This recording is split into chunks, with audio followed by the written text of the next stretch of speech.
What up, y'all? So, I just got back from Texas literally like 30 minutes to an hour ago, and I decided let's finally record this conditioning video because I know a lot of people have been waiting for me to actually do it, and I haven't. I have been in a very unique case of on vacation and busy, and I decided let me finally do it while I still got time.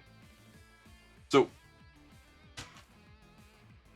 I'm going to open your door about conditioning a lot in this video because of the fact that my whole perspective of conditioning is actually in a case where I'll say it's way more layered than the basic level what people will teach about conditioning. I think a lot of people need to understand that conditioning is not simple. People treat it too simple, and that is also why usually they have lackluster offense when it comes to a concept of conditioning to get reward or get that value, which also to me stems from a current phrase that a lot of people hear that doesn't fully encapsulate actually talking about conditioning. So, I am going to start this video off with my rant of I'm an old man and y'all are stupid, which is the term mental stack is fucking stupid. I cannot believe y'all say that like it's actually a good term. Now, this is personal opinion, so therefore, if you still want to use the phrase, have fun, do whatever you want.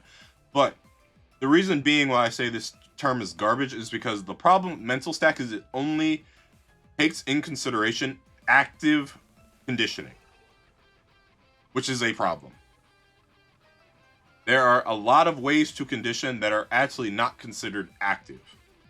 Same way, there's other things you have to consider when it comes to conditioning that a lot of people do not consider, which is also what makes their game lackluster, especially if you study for your opponents, which is habitual conditioning based off of like your opponent's habits that you know that they have. The same way overtime conditioning exists, and overtime conditioning is something I will actually talk about later into this video. The reason I'm not going to go over habitual is because without an opponent to directly talk about it, it's kind of hard. Because I need to show you footage of someone basically, then play them to show you. It's a lot of work. I'm not trying to do all that right now. I literally just got back from Texas. So we're gonna go back to the basics in this video, and you're understand it with understanding how to fully encapsulate the concept of conditioning, not for conditioning your opponent, but for what it's actually used for, which is you use conditioning to make other options work. How the whole world becomes your oyster real quick when it comes to conditioning. So, back to the basics. Gordo. So, for normal throw, I haven't already set to tech 50%.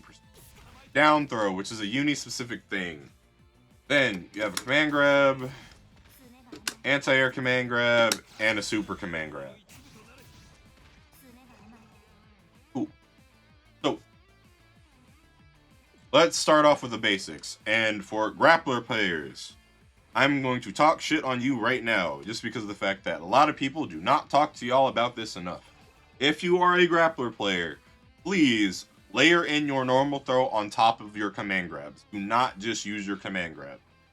Like, yes, there's the fear of command grabs being untechable, but you have to keep in mind, as we show here, the reason those exist and have that fear is because your normal throw can be teched. So, adding in that layer makes it so you're now making your opponent think if they can tech the throw or not. Because once you dash up on them, right? Let's say there is no tick, which is the basic layer of adding a mind game to throw RPS. Like, if you dash up on them, until you do the throw, they don't know if you're doing a throw or a normal throw or a command throw. So if you never introduce your normal throw so they don't know they can tech, they're going to assume out the gate that you're going for command grab. And if they're going to assume out the gate you're going for command grab, you're already limiting your options. So, based off of just that, right? If Lynn was a player here, they're already thinking, in my case, can they tech the throw or is it going to be a command grab, right? They haven't really decided an option against it, but they're seeing, can they tech it or can they not? And you have to keep in mind, if they're trying to tech, but you do a command throw, that's a counter hit command grab. So, then you get your counter hit bonuses for command grab. Some characters, you get a lot of leeway, some other characters you don't, right? Depends. So that's already the first part of the mind game, and that's basic throw RPS. So now their thing is that I don't want to deal with throw at all. So now they're gonna pick, let's say, jump for right now. Right? Well, you can beat all throws by jumping. Well, guess what? Jumping now makes it so anti-air command grab works. Top of here they jumped. So now anti-airs work. Wait, they jumped. Since this is uni and you can't really air block, now you have all these different ways to actually punish someone for retaliating. Like a whole 3 options opened up because now I introduced 2 throws and their mindset, let's say that if this was a player, the player's mindset was to stop dealing with the throw, I'm going to jump. But now jumping makes it so 3 other options work. Which, yeah, I conditioned them to do something else. Correct. But it's not the fact that I conditioned them to do something else. It's the fact that I conditioned them to do something else, and that something else actually led to more reward. Because if you have to keep in mind, it's one thing if I do anti-air command grab, right? Because now I'm just switching from here to here. But now it's that with anti-air actually working, and I'm bad. Alright, now you can sit there and open up other options that I'm not considering too, like trip guard, and etc. So now they have to consider the fact that if you introduce an answer to the jump, they now have to deal with the fact that there are answers to that jump. So now they have to question, will they jump? Right? So that's something that they have to consider. And let's now talk about command throw meta. So one thing I also do not see enough from people that have command grabs or characters that are heavily based off of strike throw. Let's say Mitsuru, for example, in Persona. I can't really think of a character in Grand Blue. Off top, Grand Blue's kind of, you hit somebody and they die in certain cases. But also for this game, like Mika and etc. So keep in mind, tick throws exist, right? So tick throws are still frame traps. Something that I feel like a lot of people forget. Tick throws are still frame traps. So one thing about tick throws that I do not see enough is that people do not vary their tick throws. What do I mean by that? AK, you do not know your frame data. Let me turn her off from doing things. So 5B0, it does have pushback though, it's kind of stupid. Is 4B's -2, 2B's -4, then you have this magical dash version of 4B, which if you hit it perfect based off of the way uni works, it ends up actually being -1 and not -2 because it's active frame base. I cannot do this consistently, but it doesn't matter too much here. Still want to go for it anyway.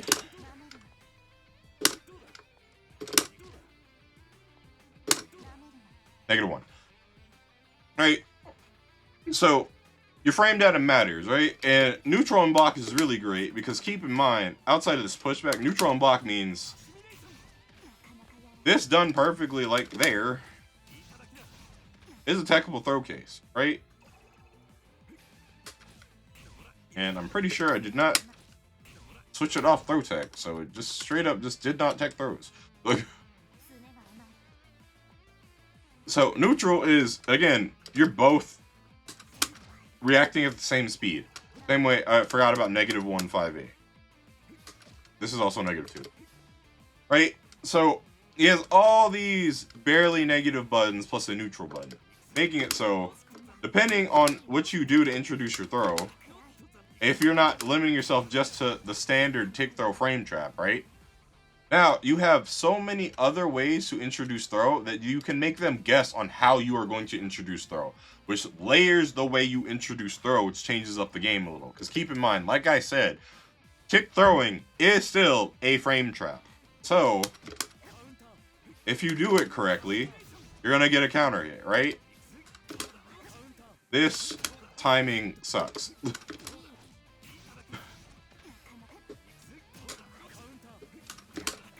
Actually, it just might not work on Lin anymore just because of the fact that he moves so far back.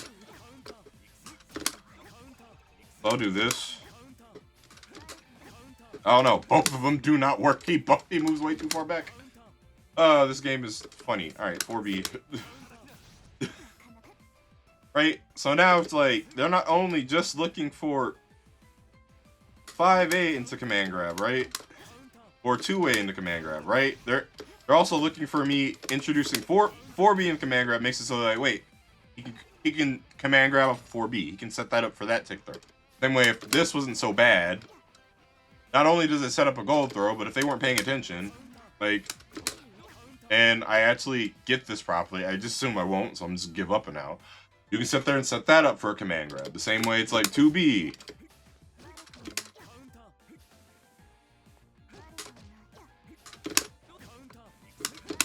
I'm assuming 2B doesn't work either. He has so much pushback on both of his B normals. Oh yeah, because I can't even get that as a freaking just gold throw. So, yeah. But now, there's 3 different versions of a tick throw that you have to be aware of. Which, for your opponent, that's a lot to think about, because of the fact that they don't know if you're going to go for the tick throw or you're going to go for something else, because keep in mind, since you still have access to normal stagger pressure,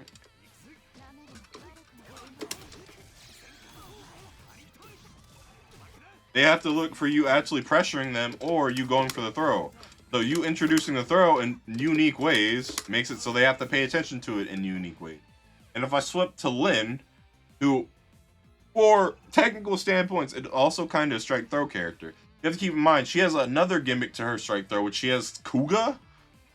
So that adds up a different layer too, on top of the fact that, like, Gord also has, like, overhead and other mix-ups that exist within his gameplay. That is all still throw-based, but that is still looking for excess things to get outside of just the throw, because of the fact that how I introduce the throw changed the way they're thinking about what I'm going to do on offense. Same way, like, I have to think about what they're going to do on defense.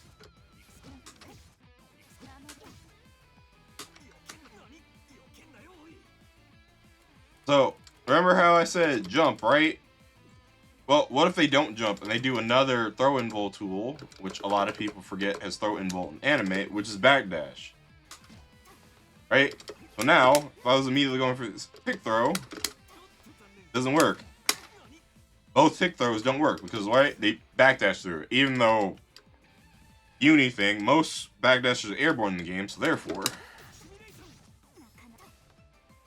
Right? So now, what do I do to sit there and make my throw work if they're now backdashing, right? Well, you have to keep in mind. Also, I just don't feel like doing Gord combos right now. You have to keep in mind, your normals can catch the backdash. If you sit there and read it, and I'm too early, and you sit there and it's like, alright, I know you're going to backdash, and I'm waiting to punish the end of it, that is an option. The same way it's like, again, you can just dome their head on it. Right? There's all these other options to sit there and punish that being introduced. But keep in mind, that being introduced also is the thing about defense also can condition. Defensive conditioning is just as important as offensive conditioning for both parties. What your opponent introduces to you also matters. If they introduce jump, you are now looking for jump. If they introduce DP, you are now looking for DP, and etc. The street goes both ways. So yeah, it can feel like an overload, but the big thing is that you minimize the overload by knowing that on the offensive side, specifically, you minimize the overload by knowing the fact that the way you introduce an option will also affect how they react to the option. They can't react to the option if you do it in a unique way they weren't ready for you to introduce it for. Like, once I think of Chie, a lot of people are not ready for me to sit there and do 5B Kara cancel. So, once I throw people and it's from after 5B, their brain is like, wait, I got thrown after 5B. I'm like, yeah, you got thrown after 5B. Like, I'm not just doing 5A tick throw. I just sat there and did 5B, and then car cancel to sit there and throw you. Ooh. If 2B was an ass, I'd do 2B car cancel more, but like 2B is ass. But now it's like you're looking for my normal throw, you're looking for 5A tick throw, and 5B car cancel throw. It's 3 different ways you're looking for throw. And then in case like a grappler like Gordeau here, it's like that's like a whole like 6 to 7 ways you can look for throw, depending on how you introduce, because the fact that you have both normal command grab, your normal throw, down throw. It's tech the same as a normal throw, but it's still a different throw option. And your anti-air command grab. Not mentioning if you want to get really picky and sit there and start doing super command grab stuff, because your super command grab is pretty clown shoes. Especially considering the fact that it's in-bowl. Right? So, let's just off of that. The same way it's like, if I was Lin here, like I have FF, which if you mash it, I don't think, yeah, this doesn't work on dummy recording. I wish it did. But it's like, mashing this also beats throws, backdash. Shit, if you're nice, you could TK Kuga over the throw if you really think it's going to happen. JAOS for the characters that are applicable, etc. Or in her case, she can just dive kick somebody, etc. Like, there's so many answers just for her, too, that it's like, they have to look for things. And you have all the ability to sit there and do all those as options, depending on what's happening. Right? So, then we're going to reel it back and let's talk about what people do not talk about. Let's talk about overtime conditioning. This is actually way more important if you care about long sets. So, the reason why I'm talking about this, and now I don't have to really do anything in the video, this is more a lecture thing. So, the big thing about overtime conditioning, which comes back to why I hate the term mental stack, is that mental stack does not consider this. And especially for sets, like people that play first to 10s, first to 5s, and stuff regular. The amount of mileage you can get from delaying when you introduce an option is not talked about enough. For example, if I'm playing a set with somebody, and let's say it's a first to 10, if I never introduce throw at all for the first 5 games, and then decide to throw them on the 6th game, keep in mind, that was 5 games. Right? That's not considering, like, I'm just saying it's 5 games. It's not considering, like, actual score count. Let's say it was, like, could have actually been 8 games, etc. But if I never introduced throw until the 6th game, they went 5 games without even recognizing that I'm using throw as an option, because I never put it in their mind.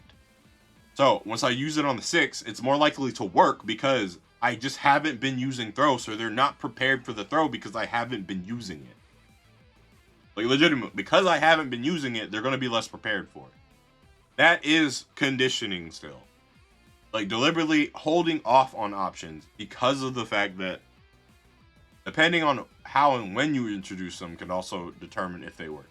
Like, for example, on defense, if I do everything besides DP, which I have done that to a lot of people, where I just have not DP'd at all. I just sit there and I block you all day. Going to be more surprised once I finally do DP because of the fact that I've been so passive and have not been using DP that you're less likely to expect me to DP. Like, that's not stopping people from, like, still autopiloting safe jumps and stuff like that, right? There's that passive autopilot. You still have to deal with someone's game plan. But at the same time, they're going to be less prepared for me to actually DP once I DP if I just don't use it for a while. Or the reverse of it, where I introduce something very fast, but then I take it out also just as fast. So let's say I do throw immediately into the set, but then let's say first game, I throw them a whole bunch of times.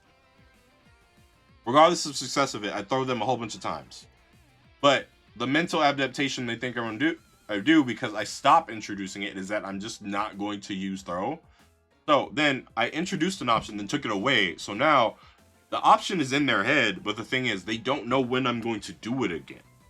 So now they're mentally have to think around the fact that it's like I introduce something, but they never know where I'm going to do it. Like that mystique of the fact that you don't know when the fuck I'm going to do this option again, right?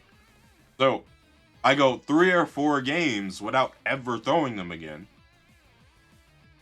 Then finally, let's say last round of the 5th game, then I throw them again. It's going to be, again, more likely to work because of the fact that they don't know when I'm going to do it. And then I decided deliberately to not do it for a couple games straight. I completely disregarded the option existing for multiple games after I introduced it. There's that layer of conditioning that is not covered in mental stack. That is why I hate the term, because the fact that I still find that active conditioning. Like, it is not the immediate present, which is the problem with mental stack, is that mental stack only really covers the immediate present of, I introduced this. You now have to think about this. I introduced this. You now have to think about this. Like, as I introduce things, you now have to think about it. But it's not really thinking about the fact that part of that game of conditioning is never introducing something, or introduce something and then waiting to introduce it again, and etc. Like, all those options. There's all that thought that can happen around it, and that's what makes the term terrible to me. It is just, you made another term for conditioning that doesn't even fully talk about conditioning. What's the point? I'm not mentioning habitual conditioning. Like I said, I wasn't going to really talk about it, but like, there's things that you have to consider. Like, if you play someone like that's your training partner, right? Very often, you're going to have a good awareness of their habits and what they'll do in a game, what they're looking for out of you as well. And abusing that is a form of strategy, especially against players that like play all the time in like bracket. Like if somehow there's a top 8, they play each other every single top 8. I could definitely think about this for like Skull Girls players, especially like PSN or Skull Girls players, because all the Skullbats, with Skullbats being Skullbats, plays each other in Skullbats. Therefore, you know what to look for in your opponent, because of the fact that you're around them 24/7. There's all of that stuff that comes with conditioning, and I do not think it's talked about enough. So people's conditioning ends up being lackluster, because their thing about conditioning is that they're thinking too much on the immediate and not thinking about anything excess to change the way their opponent is actually looking at it in the immediate way. And or if they're looking at it for something immediate that you introduced, how to make them not look for it, which is where the different versions of tick throws come into play.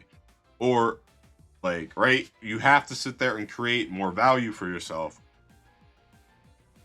in conditioning. It is not as simple as like, I'm going to make them scared of this option, and them being scared of this option is going to sit there and help them do this. And it's like, no.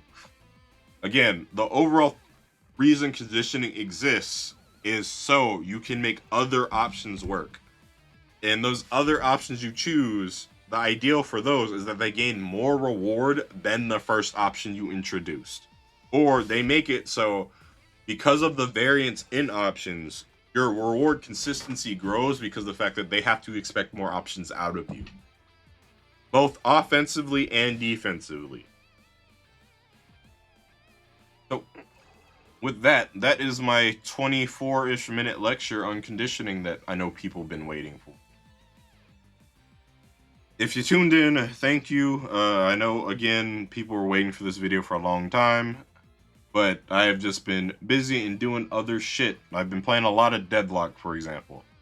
So, I'm gonna go do that right now. Later, y'all.